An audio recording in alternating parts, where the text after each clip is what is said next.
So the idea is it's kind of like, so you're a tough guy. You gotta tell everyone that you're tough. You're this and you're this and you're this and you're this. Okay, if you're gonna be that, then I'm gonna be all types of fake too. So then, great, I'm the bad type. I'm the make your mama sad type, make your girlfriend mad type, might seduce your dad type, which I'm not that. But if you can be fake with everyone and try to prove that you are something that you're not, then I can do it too.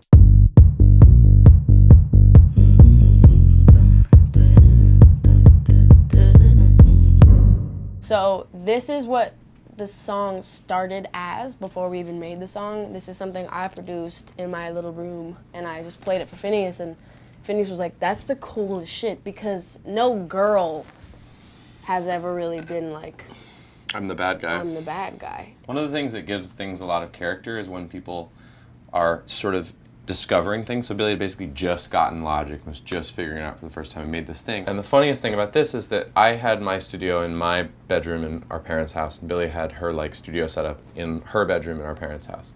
And she had her bass, her subwoofer, on a shelf. So she'd play stuff and the whole thing would like rattle chaotically. It was all clipping coming out, and that was what sounded cool about it. So when she bounced it out and you put, you know, overload protection on it, it didn't sound as it actually out, sounds it was like this. This is what she sent me. The issue is that you want to translate stuff to, like, if it's chaotic in a room, it's also chaotic with headphones on. And so I layered one EQ band, one compressor. We wanted to sound as distorted another as it EQ band, anywhere. Another series of compressors, and another EQ band. And then it sounded like this. Billie also had imported this really cool hi-hat pattern. When I got that pattern like down, I was so pumped. I like when you get mad. I guess I'm pretty glad that you're alone. We added a couple other weird things. Billie laughed at something I said.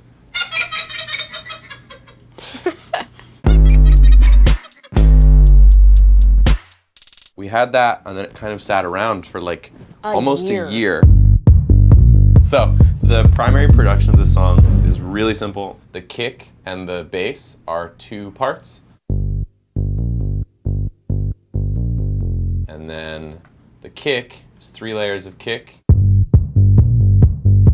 You know, the actual reason we left the humming in the beginning was because the way that the bass sounds, you could think it's in a different key. And every time we would do it, I would hum along, like da da da da. And then FINNEAS always would take it out, and I would be like, no, no, no, it should be there. Oftentimes Billie will go like, no, no, no, leave that in. And I go like, if we're gonna put that in, let's actually work on it. You know what I mean?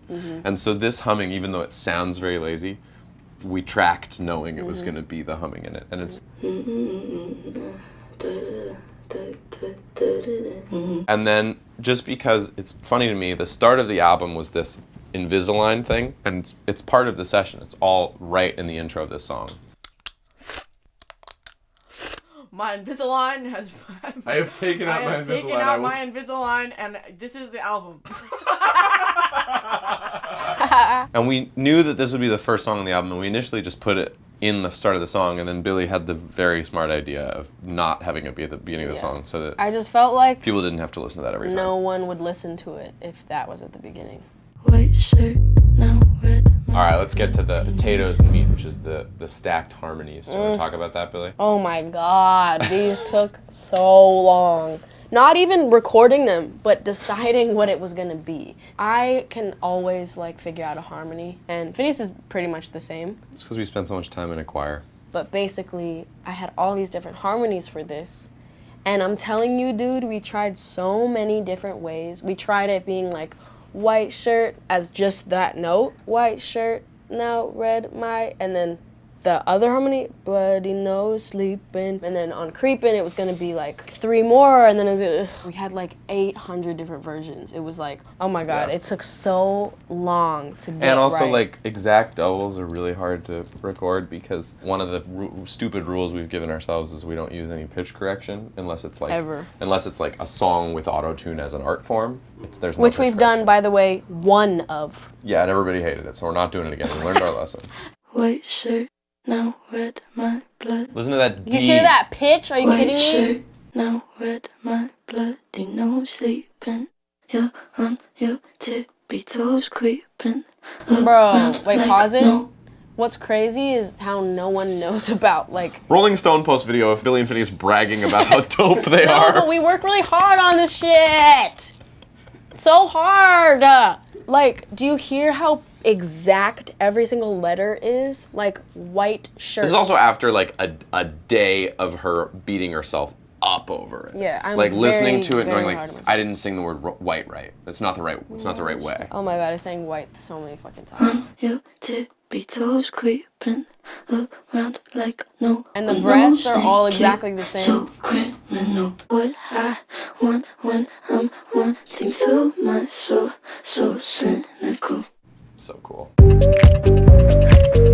You know what actually took a while? Which I'm actually so shocked and happy that people like it the way that it is, because the thing we were most worried about was the No hook. chorus and having it have no hook. We didn't think of, so you're a tough guy, like it. We did not think of that as the hook. We Sounds thought like the pre. It's supposed to be the pre-chorus. And then I'm the bad guy, and then we just did this like da da ba da da da, and we were really worried that Yeah. nobody was gonna. If you're going to pop song writing school, that's the point where you're like, yeah, and then Yeah, you like do go like into a some whole thing. annoying loud. So the we synth, could have done that. the but we synth that did everybody not. sings along to is You know what it literally is?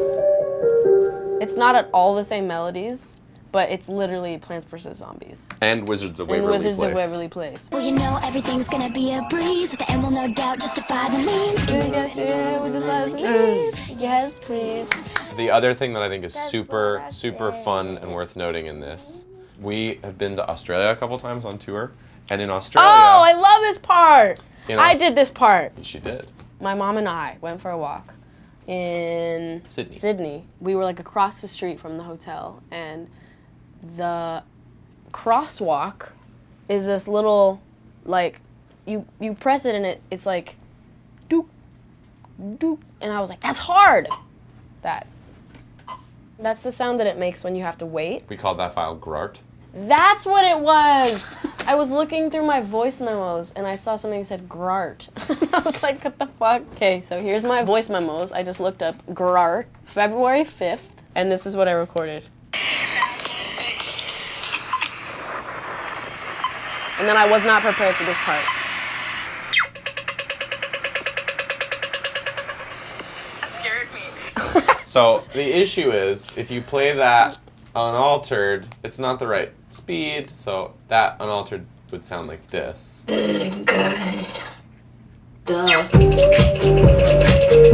Oh yeah, uneven So and shit. I basically like put it into a quantized bar section and then put sample delay on it so it was wider, and then it became.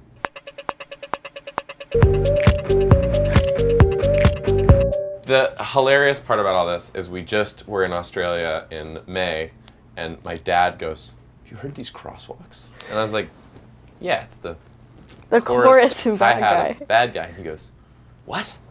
I was like, "Yeah, we. Never mind, man." I'm only good at being bad. Phineas always makes me do these like Desk cam. ending of the song descant part, and it's the most annoying shit ever. And it then- always ends up being good, but it's really annoying. Like I'm like, we're done. I did all the vocals. Yes. I'm And like, then wait a he's minute. like, Do this entirely do different this. thing. Can you take this one and like, oh, I'm the bad guy. duh. People are gonna Here's the duh. want to hear that duh is like this is why I did it and this is what it means. Fucking, I just thought it was fucking. Duh. You want to know how many takes of duh you did? 34. Duh. Duh. Blech, that sounded like shit. That was horrible. Duh. Ooh, that's How do I hot. even do it? That's hot. I like that one part. Duh. Duh. Keep them coming. It's like the song is so not like it should not be taken seriously. So I had to add a little stupiosity. Yeah, you.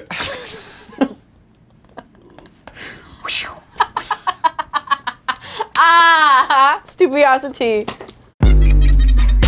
There's literally a video that I found. We had just made this beat. I think we had white shirt, red my bloody nose, sleeping, and that was kind of it. And my mom comes in filming, and me and Phineas were like, "Oh, why are you filming?" And she comes in, and Phineas goes, "Think you're anal." He literally goes anal, basically. So then I guess halfway through, he kind of realized he was trying to say like criminal or animal or something. And I went, "Oh, what if it's think you're so criminal, like you're talking to someone, like the whole song is talking to someone that thinks they're this big tough guy." Like, and then I basically was like, "Oh, Phineas, here's an idea that I swear to God, I thought he was gonna say no to." I say no to everything. I go, "You know that song I made that was like, I'm a bad guy? What if we made this song that song? Like, what if we just turned this into that song?" And the whole song was about like, I'm the bad guy. Because I had been inspired by the song called Never by Jid and a song called Stuck in the Mud by Isaiah Rashad that kind of stop for like 5 seconds in the middle and then start this kind of new song that's like shorter, and I thought it was so interesting. Yeah, the song was like one of the most fun songs to make ever. And usually songs suck to make. I like our music. I really do, and we work so hard on it. We work really hard on this shit, and sometimes it's the most miserable shit ever. Remember I had a thing, I was like, let's finish the album by the time I get my Invisalign off. Remember that? Well, we did this, like at that, we're like, this album will be done in 2.5 weeks. Yeah, it took so long. Took us like a year and a half. It took so long.